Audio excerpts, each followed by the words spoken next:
우리 칼슘은 세 가지로 되어 있어요. 해조 칼슘, 구연산 칼슘, 유청 칼슘, 이렇게 틀이 세 가지로의. 해조 칼슘은 먼저 뭐냐면 이건 바닷속 그 조류에서 뽑아낸 식물성 칼슘인데, 이거는 비소성이라는 말이 거기 나와요. 비소성은 뭐냐면 저온으로 가공을 한 거예요. 높은 온도에서 한 게 아니라 저온 가공을 해서 비소성 칼슘이라고 하는데, 이렇게 하면 영양소 파괴가 적고요, 소화 흡수율이 높다고 합니다. 특히 이 해조류 중에서 여기서 쓴 거는 홍조류거든요. 저기 아이슬란드 쪽의 바닷속에서 채취한 홍조류인데, 이 홍조류는 바닷속에서 강압성 햇빛을 받은 작용을 하면서 이 안에 아주 많은 미네랄과 영양소를 이 홍조류 자기 몸 안에 많이 축적을 시켜서 흡수를 시킨다고 해요. 그리고 특히 이 홍조류는 미네랄만을 세포벽에다가 축적시키는 아주 독특한 특징이 있다고 합니다. 그래서 이 해조 칼슘을 여기 넣어놨고요. 그 다음에 두 번째가 이제 구연산 칼슘이에요. 구연산, 산이 들어가 있잖아요. 우리가 칼슘을 먹으면 먼저 위에 가죠. 위장 위에 가면 여기서 뭐가 나오나요? 위산이 나와요. 위산에 의해서 이 칼슘이 이온화, 아주 잘게 부셔져서 소화가 잘 되도록 이온화가 되는 거거든요. 이 구연산도 요 산이 들어있어요. 위산처럼 산이 들어서 위산이 잘 안 나오는 어르신들 같은 경우는요, 어르신들의 경우에는 이 구연산 칼슘이 들어있는 걸 드시면 좋겠죠. 이거는 소화 부담도 없고, 또 특징은요, 아주 잘 녹아요. 우수한 용해, 잘 녹아요. 그래서 우리 몸의 체내 흡수율이 굉장히 높아요. 칼슘 성분이 피 속에 이제 빨리 들어가게 해주는 거예요. 그리고 맹물보다 이 산성물에 칼슘이 잘 녹기 때문에 구연산 칼슘을 여기다 이제 넣어놨습니다. 그 다음에 유청 칼슘은 뭐냐면요, 우유니까 우유잖아요. 그러니까 이건 동물성 칼슘이에요. 우유를 원심 분리기에 넣고 막 돌리면요, 여기에서 얻어낸 것이 유청이라고 하는데, 그 유청 안에서요, 칼슘만 분리를 해낸 것이 유청 칼슘이에요.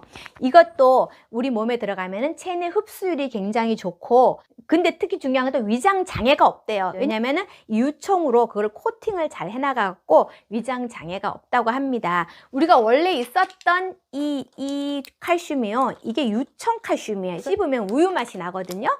그렇게 이제 칼슘의 세 가지를 이렇게 알아봤습니다. 이제 두 번째가 마그네슘이에요. 칼슘하고 마그네슘은 항상 같이 있는 둘도 없는 짝꿍이에요. 왜냐하면 이 칼슘이 잘 흡수되도록 도와주는 게 마그네슘이고, 또 너무 또 많이 들어갈 때 조금 덜 들어가게 조절해주는 역할을 하는 게 또 마그네슘이에요. 칼슘도 아까 심장 수축에 이제 관여를 했다면, 이 마그네슘도 심장 근육을 이제 이완시키는 부분에서 작용을 해요. 그래서 심장 박동 같은 거 이완할 때 이제 이 마그네슘이 필요하고요. 신경 안정제 역할을 해요. 근육 안정시켜주고, 신경도 안정시켜주고, 마음도 편안하게 해주고. 이게 많이 부족하면요, 막 짜증도 많이 나고 불면증도 있고 우울증도 있게 돼요. 그래서 정신적으로 관련된 것에 이 마그네슘이 굉장히 중요한 역할을 하거든요. 근데 이 칼슘하고 마그네슘은요, 비율이 중요해요. 이게 2 정도 들어있으면 요게 1 정도 들어있어야지 이게 두 가지가 적당히 이렇게 조화를 이루면서 우리 몸의 체내 흡수를 잘 도와준다고 합니다. 왜냐하면, 근데 우리 애터미 거에는 요게 450mg, 여기가 225mg이 2대1의 비율로 이렇게 이제 들어있어요. 비타민 D하고 비타민 K를 같이 볼게요. 아까 칼슘하고 마그네슘이 짝꿍이었다면, 또 비타민 D하고 비타민 K도 짝꿍이에요. 그리고 비타민 D는 우리가요, 칼슘을 아무리 먹어도 비타민 D가 없으면은 그냥 거의 허당이라고 할 정도로 굉장히 중요한 성분이 비타민 D라고 합니다. 비타민 D에서 제일 중요한 거는 뭐냐면요, 우리가 이제 칼슘을 먹으면 위에서 잘게 이온화가 된 다음에 소장으로 가잖아요. 창자로. 거기서 이제 흡수가 돼서 들어가서 혈관으로 가야 되잖아요. 그 소장, 창자, 소장에서 칼슘이 흡수되는 거를 도와주는 것이 비타민 D예요. 어떻게 되냐면요, 우리가 이제 햇빛을 쬐요. 비타민 D는 음식에도 있지만 햇빛에 굉장히 많이 들어있거든요. 햇빛을 이렇게 쬐요. 사실 그 전까지 햇빛 햇빛에 비타민 D가 들어있다고 해도 뭐 그러면 그런 거지 이렇게 생각을 했는데 어떻게 작용을 하냐면요. 햇빛을 쬐면은요. 우리 피부에 여기 이제 자외선이 들어가잖아요. 여기에 지방이 있는데 이 지방 안에 콜레스테롤이라는 지방이 있어요. 이 콜레스테롤하고 이 자외선이 만나는 거예요. 만나면 여기에서 뭐가 생성이 되냐면요. 비타민 D가 생성이 돼요.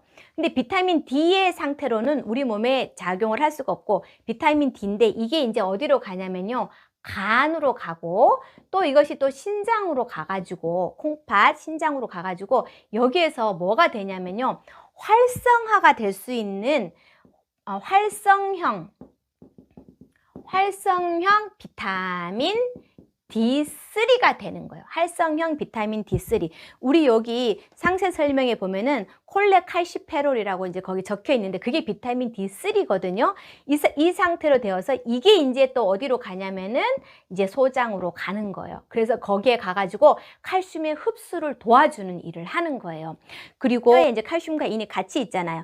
칼슘과 인의 흡수를 이렇게 조절해주고 정상으로 유지할 수 있게 도와주는 게 비타민 D라고 합니다. 비타민 K는 많은 음식에 많이 들어있어요. 그래서 이게 좀 부족할 경우가 별로 없다고는 하지만 어쨌든 비타민 K는 특히 이제 비타민 K1, K2, 뭐 K3 이렇게 있나 봐요. 근데 우리가 중요한 이제 K1하고 K2인데 K1은요. 이거는 식물이나 채소 이런 데서 많이 있어요. 그래서 이거는 어떤 역할을 하냐면 혈액 응고를 하는데 도움을 주는 게 K1이에요. 그래서 아까 얘기했듯이 아까 혈관에서 요 필요한 게 트롬빈, 프로트롬빈이 트롬빈으로 돼야지 요게 이제 여기에서 이 혈액을 지혈을 시킬 수 있는 거를 활성화시킨다 그랬잖아요. 그러니까 프로트롬빈을 활성화시키는 거 그게 이제 K1이고 K2는 이게 이제 뼈에 관련된 것에 쓰여요. 이거는 어떤 게 들어있냐면은 유제품이라든가 치즈 또 발효식품 낫또, 청국장 이런 데 많이 들어있대요. 제가 다음 주에 할 게 이제 진코엔 낫또인데 거기에도 이제 이게 나오는데 비타민 K2의 제일 큰 역할은 뭐냐면요. 그 칼슘이 뼈에 잘 붙도록 접착제의 역할을 해주는 거예요. 칼슘이 뼈에 잘 접착을 할 수 있도록 접착제의 역할을 해주는 게 비타민 K예요. 이 오스테오칼신이라는 게 있는데 이 오스테오칼신이라는 단백질이요. 이게 원래 이 칼슘을 뼈로 집어넣어주는 역할을 하는 건데 이 비타민 K2가 이 오스테오칼신을 활성화시키는 데 도움을 준다고 합니다. 그 다음에 두 번째는요. 이렇게 다 쓰이고 나서 이제 혈액 속에 남는 칼슘들 있잖아요. 혈액 속에 남는 칼슘들을 혈관벽에 이렇게 침착되게 쌓는 것을 방지해 주는 거예요.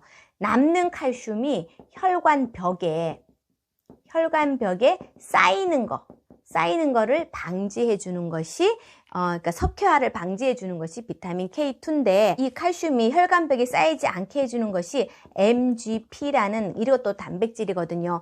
이건데 이거를 또 활성화시켜서 혈관벽에 쌓이지 않게 해주는 것이 또 비타민 K의 역할입니다.